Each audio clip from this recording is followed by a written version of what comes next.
Scat Crew. We have a jam-packed basketball NBA discussion, video.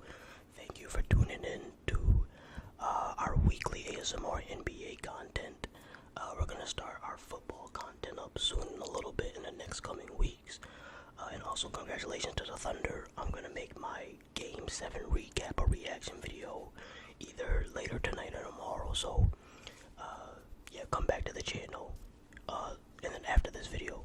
But yes, this video is going to be, you see the title, Kevin Durant has been traded again for the 12th time in the last 5 years.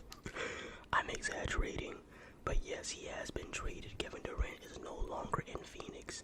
He is in Houston, and these are the full trade details. Alright, so the Rockets obviously get KD. The Suns receive Jalen Green, Dylan Brooks, the number 10 2025 draft pick. I think this is their original draft pick, but they gave it to the Rockets before. And then they get 5 second-round picks. Okay, so we're not going to really talk about the 5 second-round picks, even though that actually could be pretty valuable too, because you could turn that into like a low first-round pick, or you could turn that into like, I don't know, like a role player that you need later on. But, alright, so I feel like in these situations, our assessments of trades have been pretty accurate in terms of our belief in which team won and lost the trade, and in terms of like the long-term and the short-term benefits and the cons of the trade for each team. I feel like we've been pretty accurate with like just assessing these trades. Like I said, when I first heard it, I wasn't thinking lose or win. It's kind of like neutral. If I had to pick a winner, that's the thing. I feel like neither one of these teams really won or lost. Like, it's kind of a weird trade. It's not like one of those trades where you find out immediately who won the trade. Like, the very next season, you're not going to be able to find out who won the trade until KD retires or he's no longer on the Rockets, or until Jalen Green just proves he will never be a star. That's the only way to truly know who won this trade. So, my honest opinion is that neither team won or lost it. However, I will give you an honest opinion on who I'm leaning towards in terms of who gained the most. I'm leaning a slight edge to the Suns. I'm leaning slight edge Suns in far as who I think got the most out of this deal. Like I said, I don't think either team won or lost the trade yet. We have to see how it plays out over the next couple of years. The next couple of years. But let's start about what the Suns got. We'll talk about why I don't think the Rockets will be. You know what? Let's actually talk about that, because I think you guys are more interested to know about KD and the Rockets. So let's talk about from the Rockets' perspective first. Alright, so the Rockets only got KD, so they're already at a disadvantage because they got one thing and the Suns got like 4 or 5 different things. Now, Kevin Durant averaged 26.6 points per game, about 6 rebounds, and like 4 or 5 assists, with 52% shooting from the field. So at this point in his career, he's still a very efficient, high-level scorer. He still could be a versatile defender or help defender, and he's a solid rebounder. I won't say he's great, because for his height, he should be grabbing more, but it's not like he doesn't rebound. So you're really getting a scorer, a person who can get a bucket in the half court, which is something they needed, especially in the playoffs when Jalen Green couldn't get things going. So they do get a guaranteed bucket.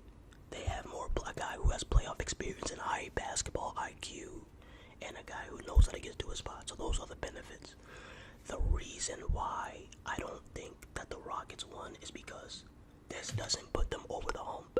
If I had to compare it to something, it's kind of like the Knicks getting Karl Anthony Towns, where it made them better, but it didn't make them significantly better to the point where it's like, oh, that team's going to the finals, or oh, yeah, they have a great chance to go to the finals.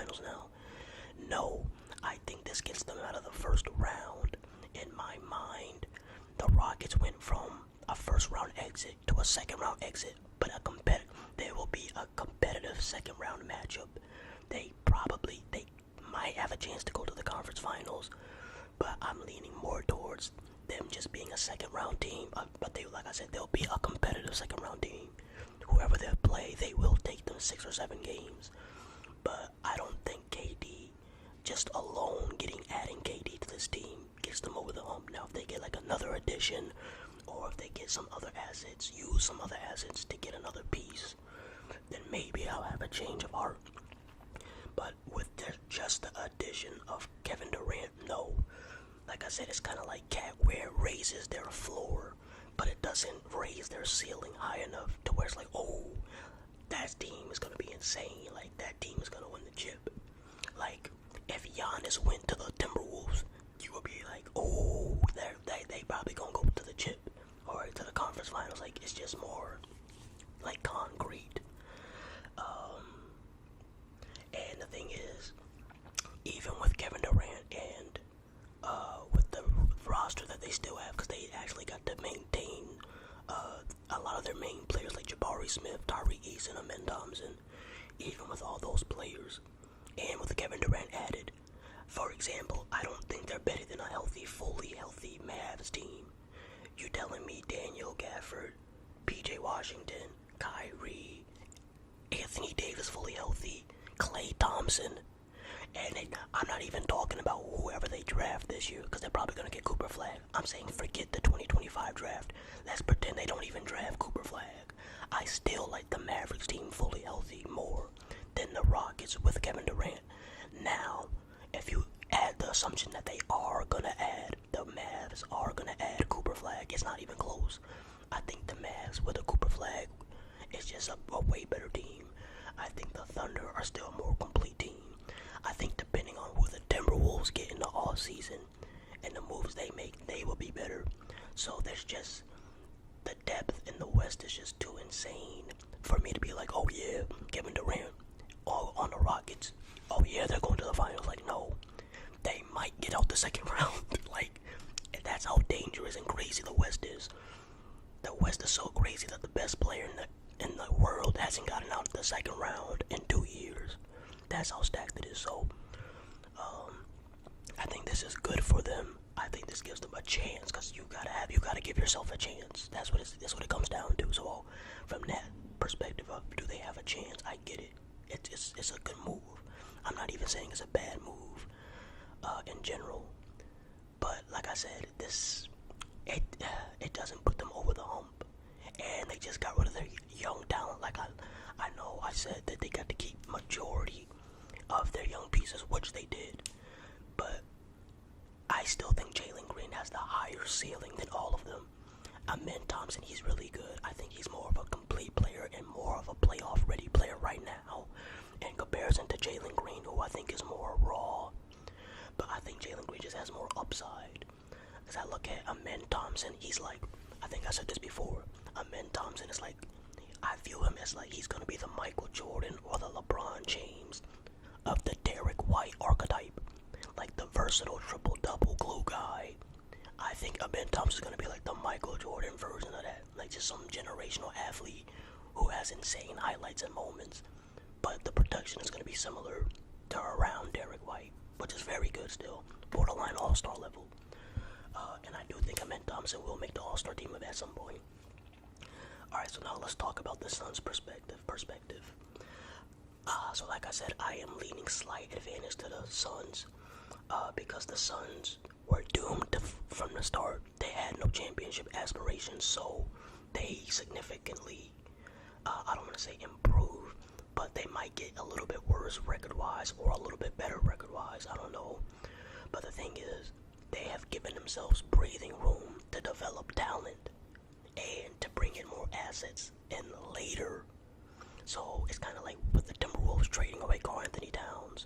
I said the Timberwolves won the trade because just even if the new roster that the Timberwolves had with Julius Randle wasn't as good, I said they won because they had the freedom to build around Anthony Edwards now. Well, the Suns just gave the organization the freedom to build around a Devin Booker or to actually develop Jalen Green and see what he turns into. Plus, they have other assets and picks that they can use to get another star or another a good role player, or to get other picks in the future. So, I like the Suns because it gives them more breathing room and it buys them more time for their future. Plus, I'm very attracted to like talent, like young superstar talent, like ceilings of young superstar players. Like, I love players that are like really young who have high ceilings, like Anthony Edwards. I think Jalen Green has a high ceiling. Amen Thompson is young and has a high ceiling. Jalen Williams is young and has a high ceiling. He's already getting Scottie Pippen comparison. So, now Jalen Green has to work on his shot selection and IQ. But what better player than Devin Booker to show you how to get to your spots and how to be a professional scorer? Assuming they keep him. Now, if they don't keep Devin Booker, well, I still think it's a good thing because they weren't going to win a championship with Devin Booker as their number one option anyway. They can use Devin Booker to train Jalen Green for a little bit, or Bradley Beal if they decide to get rid of Devin Booker. And I just think it's a decent situation. I don't know, I feel like Sengun, I can't prove this 100%, but I felt like Sengun was a hater of Jalen Green, like the way he played. He used to ignore Jalen Green sometimes. I don't know, I just felt like Alfred Sengun wasn't trying to be an actual duo with Jalen Green. And I think with Devin Booker, they can actually be a duo. Or, like I said, they could trade Devin Booker and just try to see what Jalen Green can become. I'm out. Peace. Hey.